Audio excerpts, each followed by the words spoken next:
Hello everyone, thank you for tuning in. As always, I am Hayley McCarthy, the content director at She Can Code, and today we're discussing enabling women in tech through workplace learning. Now, there is a strong culture in the tech industry for expecting people to learn as a hobbyist or in their own time. However, this can exclude women who are still taking on the bulk of caregiving responsibilities. So requiring that learning take place outside of office hours limits their ability to progress. Now, to discuss this further with me today, I'm joined by the fabulous Hayley McCarthy, co-founder of Skiller Wow. Welcome, Hayley. Hi there, lovely to be here.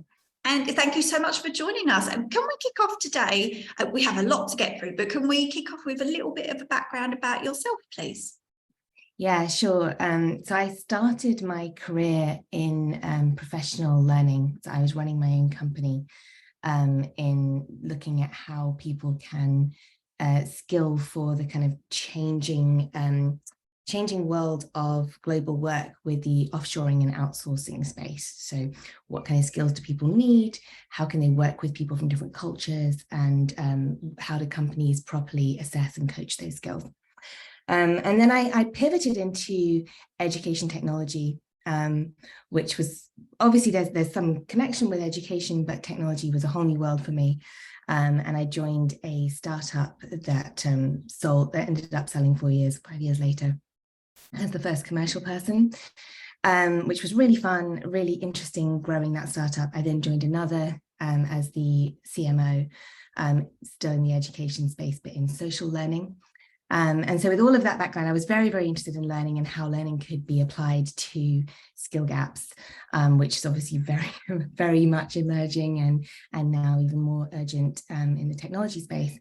And I worked with my now 2 co-founders in one of those edtech startups, and we had been talking a lot about what they needed, and they're both technical, and it felt like the problem kind of just emerged from the things we were all experiencing and focusing on in our work.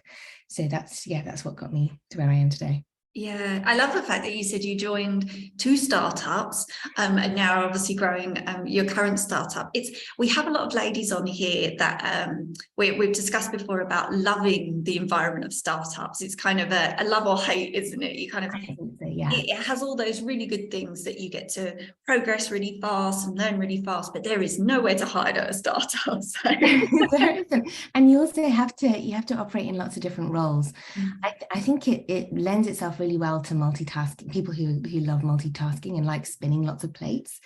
And I think that's if you've got that as a strength, then you can really thrive in the startup environment. Yes, definitely. Yes. The way you just described that. Yes. We are still consider ourselves a startup at She Can Code, and you're right. It's the spinning of lots of different plates, which is super fun. Nothing can drop. To be, to be very organized. Yeah. Now, our discussion today, we're going to talk a little bit about workplace learning. So we've all heard the news stories about the tech skills gap. Could workplace learning help to tackle this, do you think? I think yes. I think it depends what we mean by that, though, because I think if we mean kind of more of the same, I would say no. I think that's just scratch the surface of the problem. I think there was a really interesting report actually that Accenture released recently, which is called "It's Learning, Just Not as We Know It," where they said, and this is a direct quote because I can actually see my notes and see this direct quote, current education and corporate learning systems are not equipped to address the coming revolution in skills demand. And this is not a coming revolution anymore. This is a revolution we are experiencing right now. And I think this is echoed by, there's another report, McKinsey, I think in 2017, talked about this skills gap demanding innovation on the scale of the Marshall Plan, which is like, that indicates huge amounts of investment and also just kind of stepping back and asking, what does this problem need? And then thinking about the solution with a blank sheet of paper. I think there has been a kind of stopgap papering over, let's give people a book budget, or let's put more videos up online and get them to sort of figure themselves out. And more of that, I think, is just, it's not going to solve the problem. Yes, the way you said there, just letting people figure it out for themselves, which doesn't help anybody. And I think that's a few companies I've been through where you think, they say all these things are available, but actually a lot of them are not worth it anyway. And there's a small budget for something, and you think, oh, I didn't really take much from that. And thank you very much. Absolutely. And I think it's kind of a wild thing about the technology industry in general. If you compare it to any mature industry, there is a structure for how you learn. There are accreditations, and there is formalized ongoing learning. Like you talk to any doctor, lawyer, accountant, there's some stuff in place.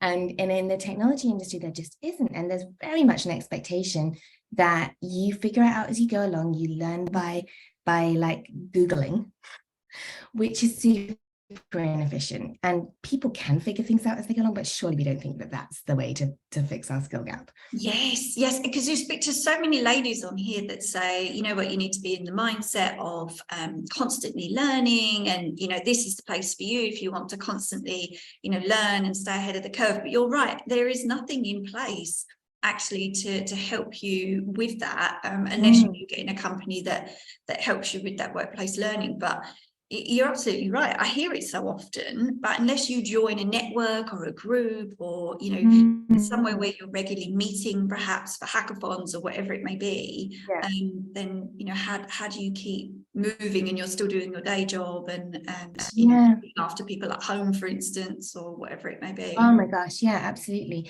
And if you compare it with anything else where people are expected to perform, like if you compared it with a sports team, I hate using sports analogies, but if you compare it with a sports team, if they were just playing the game with no coaching, with no feedback, with no analysis of their form or anything like that, and the expectation was, well, you'll learn by doing, and you'll learn by making mistakes, and then eventually you'll become good. Sure, like no one would think that was a team win.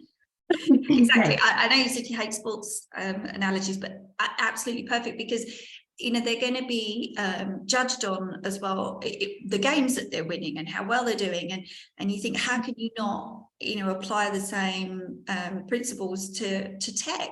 It just seems insane. Do you think as well it will encourage retention amongst employees? I suppose especially women, really, wouldn't it, as well, to really help them think, I'm going to start this company, I'm going to remain loyal to this company because they seem really invested in me. This is such an interesting issue, I think, because it's quite a known thing that people often choose, or like in technology, if you look at the surveys on why people choose jobs, time and time again, learning opportunities comes out in one of the top few reasons to either select a company or what they're looking for when they start looking around. And LinkedIn did a survey that said 94% of people who have left a job said that they would have stayed longer if the company had been investing in their learning. So this is definitely a very easy button to push for companies. 94%, gosh. I know, it's like, if you're not doing it, then you're definitely missing a trick.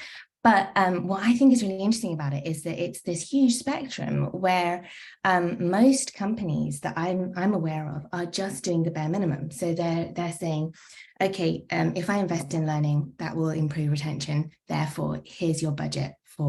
This is £500, you can spend it on a day of a conference or some online content or books or whatever. I'm not going to get involved, you can just do what you want. This is your tick box version of that. And at the other end of the spectrum, you have companies who invest in people's learning to the extent that those people feel themselves growing, gaining mastery, accelerating in their careers. That's going to be the stickier version. So I think it's definitely the case that even if all you do is give people a budget, even if they don't use it, they appreciate that it's there, and it does help retention. But just think how much more you could turn that dial if you were really investing in learning that had an impact on their job and their ability to progress within the company and so on. Yeah, especially when companies, they complain about a shortage of talent, finding the right people with the right skills you think, you would work harder to retain the talent that you have, and also to train them up in the areas that, you either feel that they might be personally lacking in, or just as a team, or where the company is progressing, towards. But yeah, it just seems, I know things get lost in the day job as well, but it seems like a no-brainer if 94% are saying they would have stayed with a bit more training, and as you said, actually investing in some training that really progresses your job. Yeah, it just seems like a no-brainer. On the topic of learning on the job, do you think tech apprenticeships and internships are a good way to get more women into the industry? While we still have boys outnumbering girls 3-1 taking computer science at school, we do need alternative pathways into coding jobs, or into the tech industry in general. But I would say there is way too much emphasis on the entry point at the moment, and we need to be talking about progression as well, because the only way that girls are going to be saying that's where I want to go is if they are seeing women that they want to emulate. Like if they look at the CTOs of the technology companies in the world, and it's still 92% men, we're not going to be really changing this problem at the kind of grassroots level. Yeah. And also, I think looking at an industry where you don't see progression opportunities for yourself that's another non-starter. So we can't just be doing apprenticeships and internships. It can't be just entry level, where the innovation happens, I think. Yes, I agree. I had a lady on here recently, actually, who took an internship, and she said, actually, the value that she found in her internship wasn't just getting into a great company, but she felt like she had the qualifications she needed from university, actually just bridging the gap between university and work, where she said it's such a shock when you get into the workplace sometimes. And she said that internship really helped her just kind of, learn what it's like to be in work, and the pace of being at certain companies, and how to keep up, and how to work with a team. And she just said that it was she felt that would have encouraged more women to come in and feel like, it's okay just to kind of find my feet a little bit before I get into a full-time role. So there's definite value in there. Do you think how can companies support learning in the workplace, especially amongst women? I mean, you mentioned a little bit there about, just being more mindful as well about what that learning is, and perhaps not just ticking a box and chucking a budget at somebody, or, saying we've got an app that you can log into and find something useful. I suppose there is a lot more that companies can do, isn't there? Yeah, I think there is. I mean, my answer to this is probably a really hard thing, which is that I think a culture shift and an attitude shift is the most powerful thing that companies can do. And we sort of hinted at it at the beginning of this, when you talked about hobbyists and about the kind of emphasis on childcare and general caregiving that women have. It still disproportionately falls to women. It doesn't mean that it doesn't fall to men. There are some men who take on a lot of childcare and who take on other kinkeeping responsibilities, but we're still looking at a disproportionate number of women who are unable to do anything outside of work hours. So I think there are kind of two shifts that need to happen. One is stop thinking about people learning the way you did. And I'm speaking right now to tech leaders. The majority of tech leaders will have come into the industry at a time where tech learning would have been a hobby. I think now it's shifting quite a lot, but it was predominantly a kind of hobbyist space for a long time, and that's been kind of deified in the media. Like, you think about the kind of dorm room dropout who ended up founding a hugely successful tech company, and it's something that I think people look to as the ideal path. That attitude has to change, and you can't just say, well, I did it that way, therefore, because you come from a place of privilege. You come from a situation where you had technology set up at home. Like, even that is not something available to everybody. and you had the time, and you had the support, you had the encouragement to code in your own time.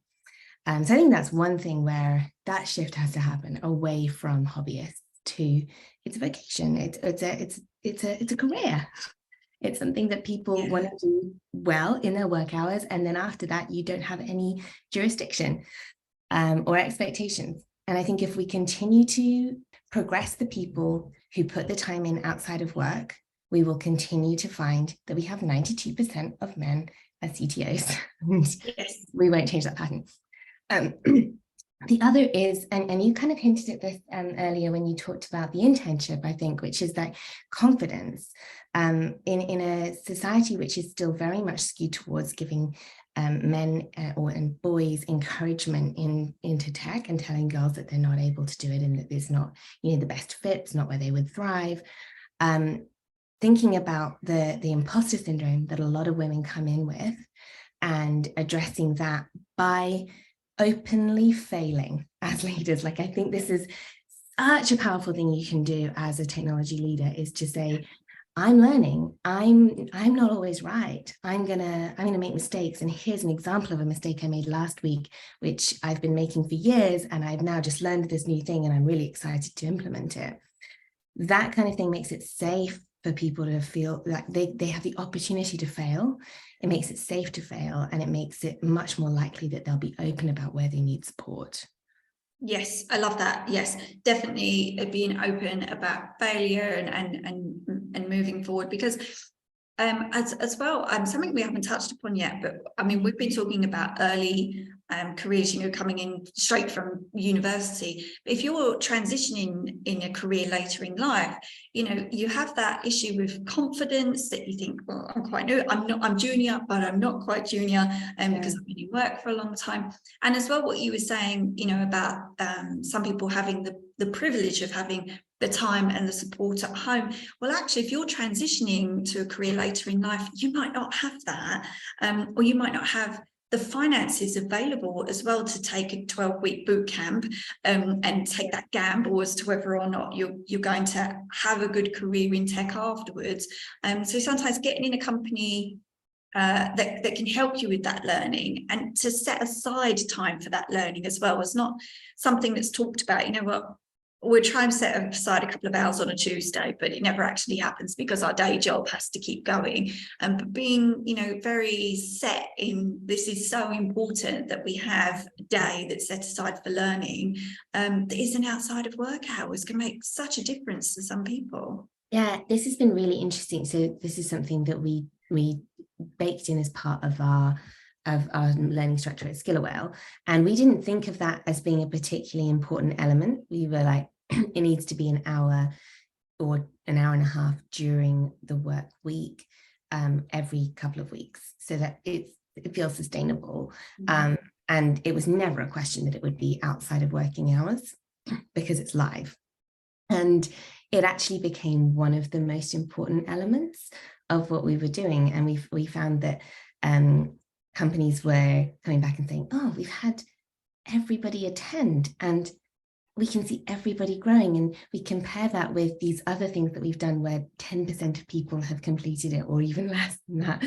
And it's the kind of thing where if something's in your diary, if it's in your calendar, it's bitten out, somebody's waiting for you, there's a bit of like human pressure to attend.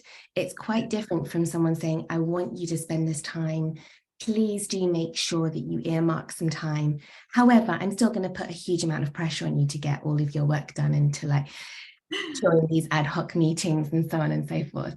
In those cases, learning always gets pushed. It's like next week, tomorrow.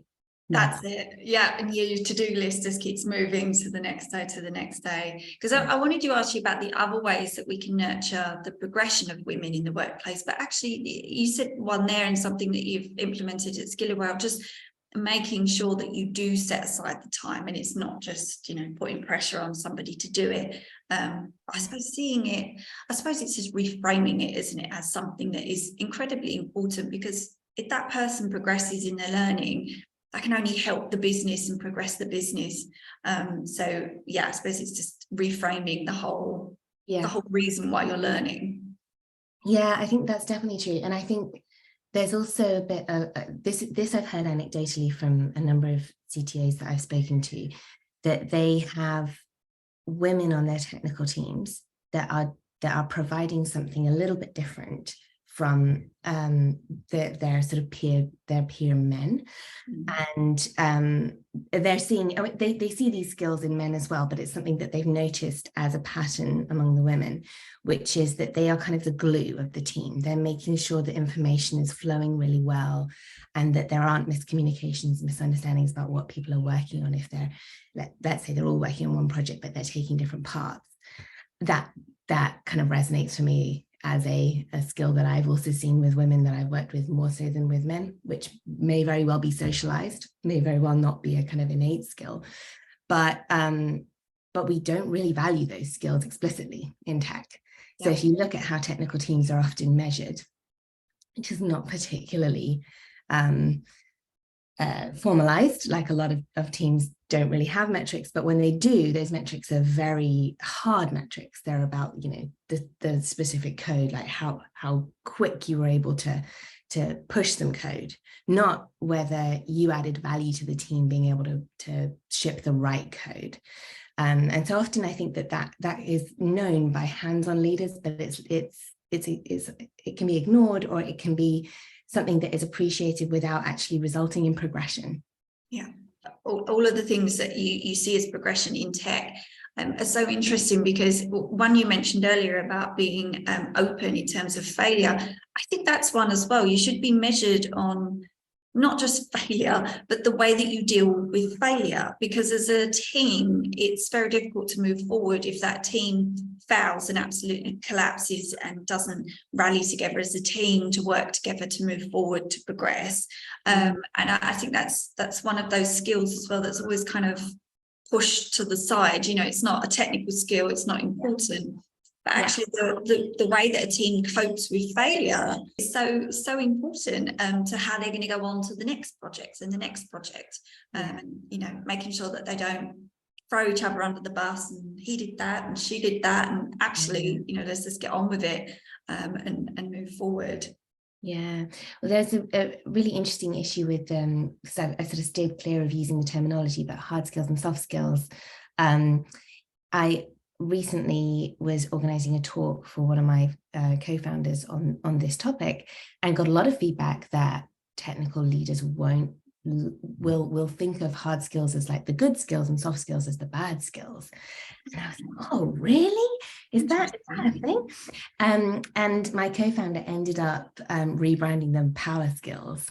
So hard skills and power skills. And I love that, because I feel like there is so much power, quite often untapped potential in these kind of communication, collaboration, connection, ensuring sort of smoothness of working together, human skills.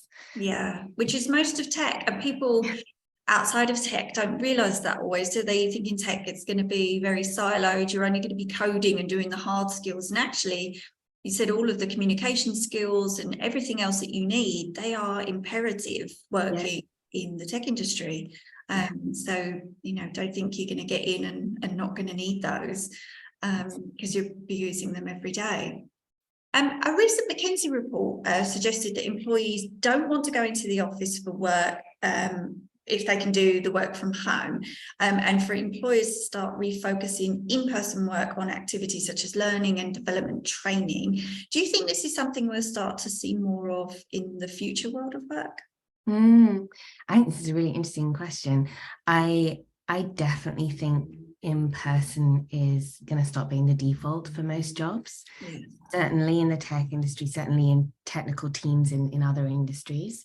But I think the outcome of that is that we end up being really intentional about our in-person time, because it's not the default. So we then say, okay, we're meeting up. What's the purpose? What are we hoping to get out of it?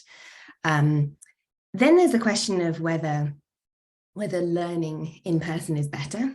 And I think the jury's really out on that. I think learning live is better. Learning live is more, you can get, you know, faster time horizons for impact, because you're able to set a more challenging topic, discuss it, unstick people, rather than just hoping that they stare at a screen long enough that they either give up or look for the cheat code. Yeah.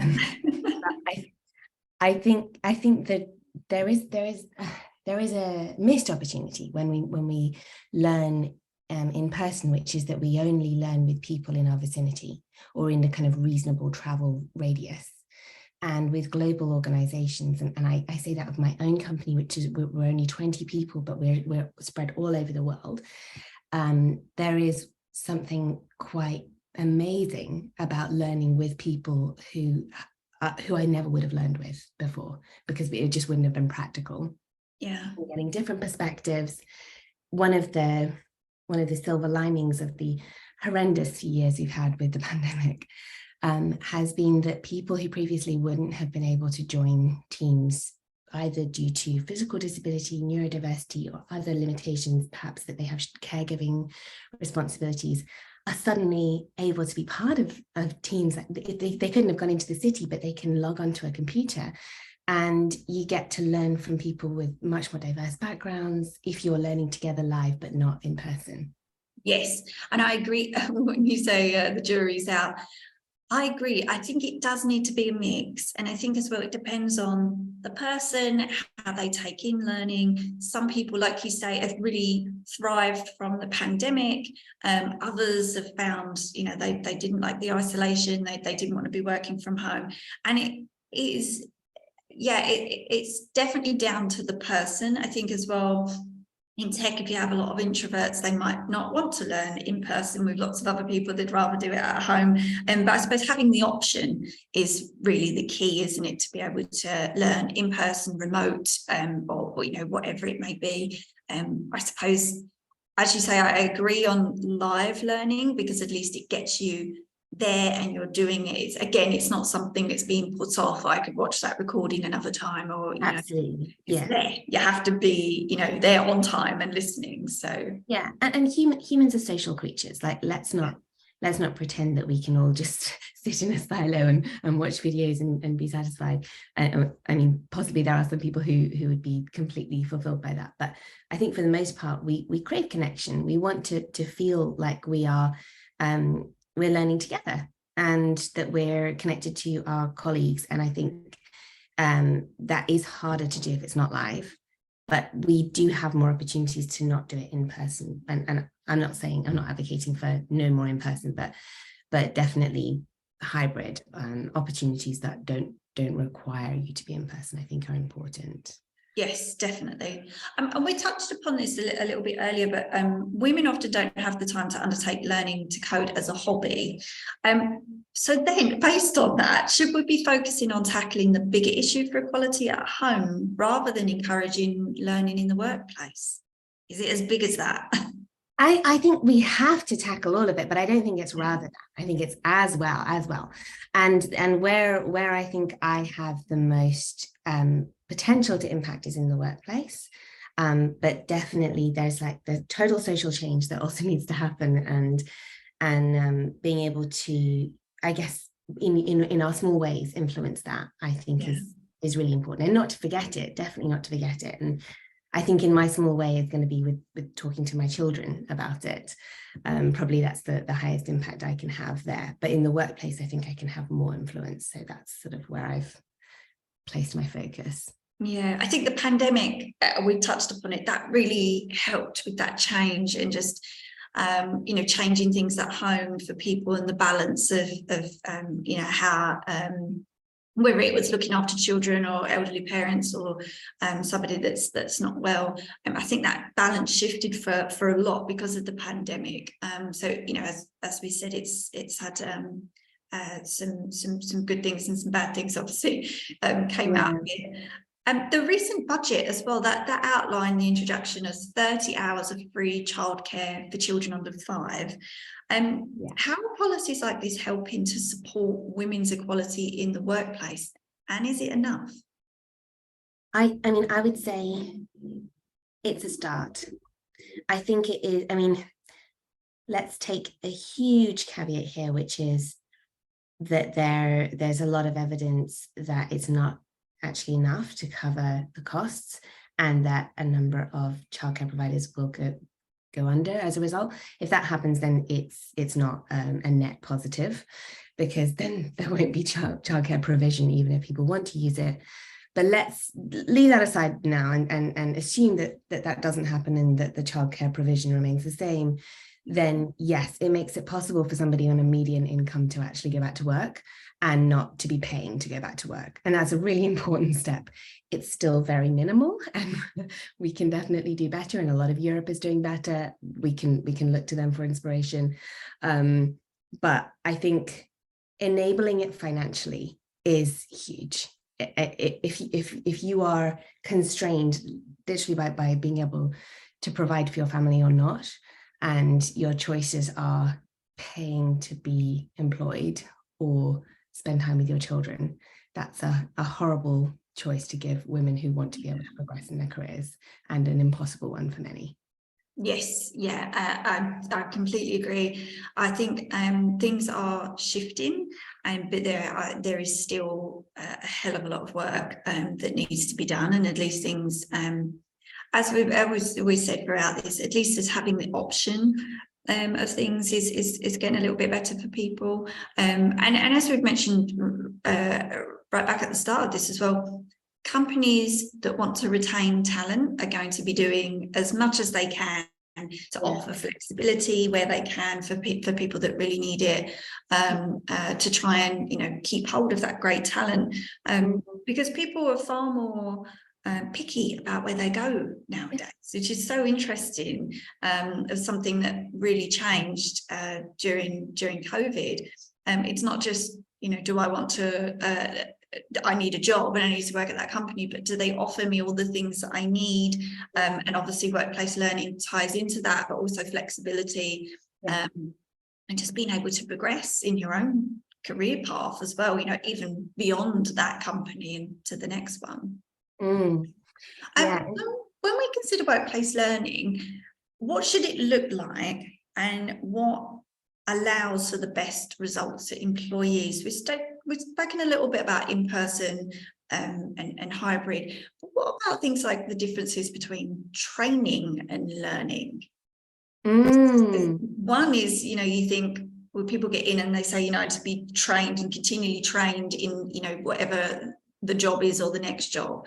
I suppose there's a difference, isn't there, between training and your own learning? What should you expect? Yeah, I think training it's become a bit of a dirty word in a way. Yeah. People think of it as either like completely boring, compliance, tick box exercise, or they think of it as junior or remedial, like, yes, you don't know this thing, you have to know this thing. And I think, there's a lot less of a negative halo around the word learning, which I think people think of as encompassing, and correctly think of as encompassing, what you would organically experience as you try things and you fail and you succeed and you hear from other people. It's a much broader term that can incorporate mentorship, coaching, as well as formalized learning of some kind, which I think is often called training. As a company, we really, at Skill really struggled with this term, actually, because training and learning are things that are very general use terms. Now, what people immediately think of when they think of any kind of formalized intervention for somebody's skills. But training carries all of these horrible connotations. Nobody wants to do training, certainly not if you're already senior in a company. It's almost like it's a hit to your ego if someone asks you if you want to do some training. And learning is seen now so much, I think, because of the amount of content available online. It's seen as a self-serve experience. Yeah. And so we were stuck. We didn't have a term for what we were doing. And we ended up landing on coaching because it felt like the only term that felt still positive. Yeah. Still something you can imagine, you've got somebody there, it's live, they're going to help you through something hands-on, and you're going to be able to ask questions and get feedback and so on. But it doesn't have all of the connotations of classrooms or I just think of the Office episodes with the horrendous training day, I think it's called. So yeah, I think this terminology fill everybody, like, oh, the dread of seeing that appear in your calendar. Yeah, but I think there is another really interesting issue around mentorship, because I think that mentorship has a really important role to play, particularly with women progressing in the workplace and particularly in tech, because progression is something that has been kind of neglected a bit. But Lara Hogan, I think, has famously written about how women in tech are over-mentored, and it's still not having an impact, and we are still not seeing them in the boardrooms, we're still not seeing them as CTOs, or certainly not enough. And there's some suggestion, I'm now quoting Mary Williams, who is an amazing CTO, who I think has also been on this podcast already, who said that, of course that's the case, because they're getting mentored by people who are giving them advice that it's not safe to take. But they're telling them, this is how to solve the problem that you're experiencing right now. I have experienced this exact issue. Here's how to solve it, giving them all of the tools to do so. But that exact same behavior is received differently from a woman than from a man. And we see this even in like studies that show that if you just change the names of people in like a scenario about leadership, the man is called, strong leader, and the woman is called, well, she gets the job done, but she's a bit of a bitch. Yeah, slightly over emotional. She complained a lot. Yeah, absolutely. And so I think that there needs to be a lot more awareness that, yeah, we've got to mentor these women. We don't stop mentoring these women, but we stop mentoring them by telling them what to do, and we start doing it by helping them find their path, helping to support them to find the right solution for them, because it's not necessarily going to be what worked for me will work for you. Yes, definitely. Funny enough, my next question I wanted to ask you, can widely implemented workplace learning save us from a skills crisis, or is it just one element of changes needed in the industry? And actually what you just said there is perfect, because you're absolutely right. Mentorship is one of those areas as well that still needs a heck of a lot of a change. But do you think workplace learning can save us from a skills crisis? I think if there's enough of a shift, yes. Yeah. And I think this sort of goes back to what we were talking about earlier with tech industry being quite different from basically any other industry. But if we look to healthcare, for example, there's intensive learning at the beginning, and then there's shadowing and learning alongside mentors, as well as formalized learning. And you'll end up having a kind of hybrid situation where you're learning but through experience, but safety net experience, where somebody's there to talk you through it afterwards. You're learning by observation, and you're also learning in a kind of more traditional classroom setting. So I think, if we look at that and we compare it to how people learn in tech, which is just like throw you in and let you figure it out, go on Stack Overflow, copy in some code. It's night and day different. So I think we do have kind of structures in the world that we can look to and say, could we really change how we think about learning and technology, stop seeing it as a kind of cowboy place where hobbyists can come in and become ninjas. I mean, can we just stop with all of that terminology and put in place some real structures where people can thrive? So that we don't need to reinvent the wheel there. We've got some great structures in other industries that we can import and then obviously make relevant to technology. Then the other thing I think we need is a revolution in education, in formal education in general. This has not changed in over a century, and people, I think of it as having changed with technology, But if you actually look at what's being delivered in universities, it is the same content, the same experience that they were delivering in person that has been put onto a video. That is not an innovation. That is not using the power of technology for learning. Yeah. That is just being like, oh dear, we have to get technical. Let's do the absolute minimum we can, because it's very uncomfortable. So I think there needs to be a total shift in what does formalized learning look like. Is it 3 years of intensive learning in one subject? Does that make sense anymore? What are our pathways after that? How do we continuously learn when we're employed? And can we stop thinking of learning as being something that is for juniors? Because I think there's another thing of like, if you are continuously in formal education, I think it is seen as a sign of, oh, you're still at the beginning of your journey. Learning doesn't end. And especially in technology, because by the time you get to you get 10 years into your career, a lot of the skills you learned at the beginning of it are redundant because the technology has shifted. So you have to be constantly staying up to speed. Let's stop making that a secret and make it something we celebrate and we lean into.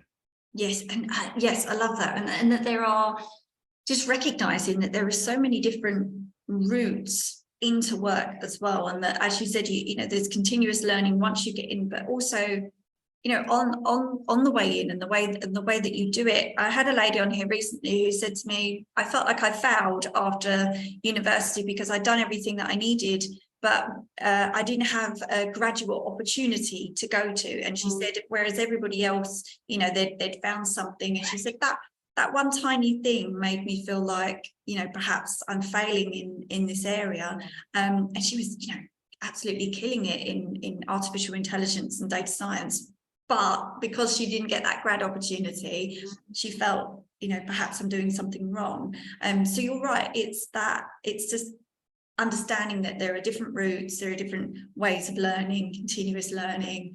And I suppose just being a bit more mindful that, you know, I'm assuming most employers are not looking for one, you know, route that everybody has taken. They're quite open to lots of different skills and experiences. So yeah, we just need to change that whole area of tech and the way that people learn. Yeah. We are almost out of time. I have one last question for you. If our listeners would like to learn a new skill or enroll on a course, how should they approach that with their boss? I think this is a great question.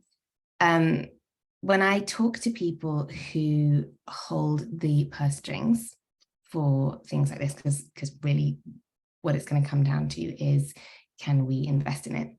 There are two pots of money.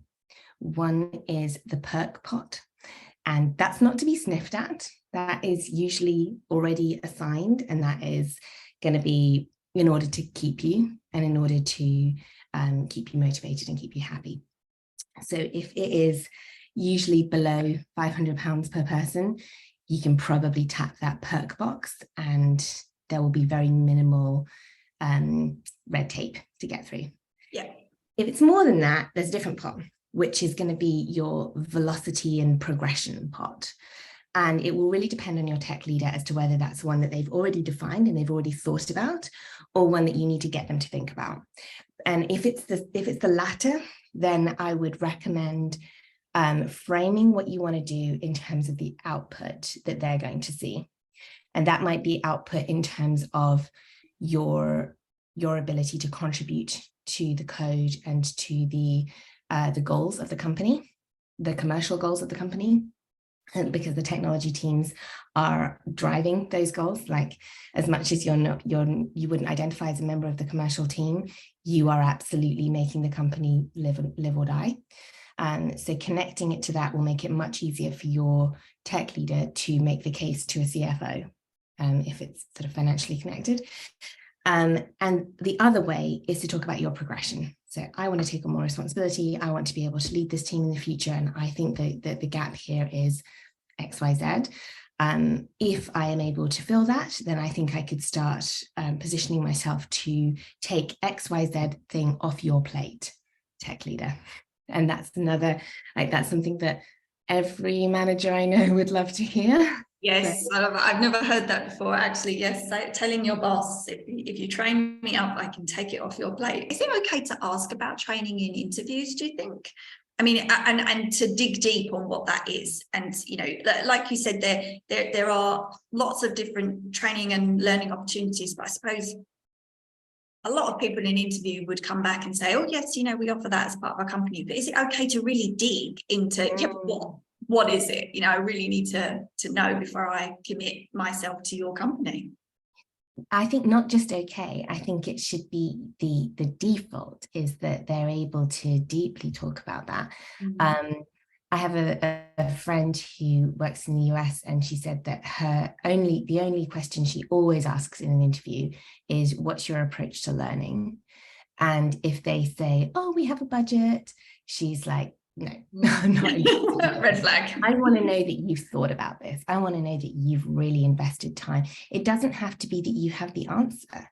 If you say it really depends, and we have, you know, these different programs that we've come up with, depending on the goals, depending on the team, that's a much better answer for her than, oh yeah, we've already got a preset budget for you. Don't worry, you've got £1,000 or whatever it might be, $1,000. That to her is a massive red flag, that they don't think about learning as central to their strategy. Yes, yeah, definitely. I hadn't even thought of that. I think it's something that people think about maybe when they get in the company, and then realise, actually, you know, this wasn't for me, or there aren't other options going forward. Yeah. Hayley, thank you so much. We are already out of time, I'm afraid, but thank you so much for coming in and chatting with us today. It's been an absolute pleasure chatting with you. Thanks too. I've really, really enjoyed it. Thank you. And to everybody listening, as always, thank you for joining us, and we hope to see you again next time.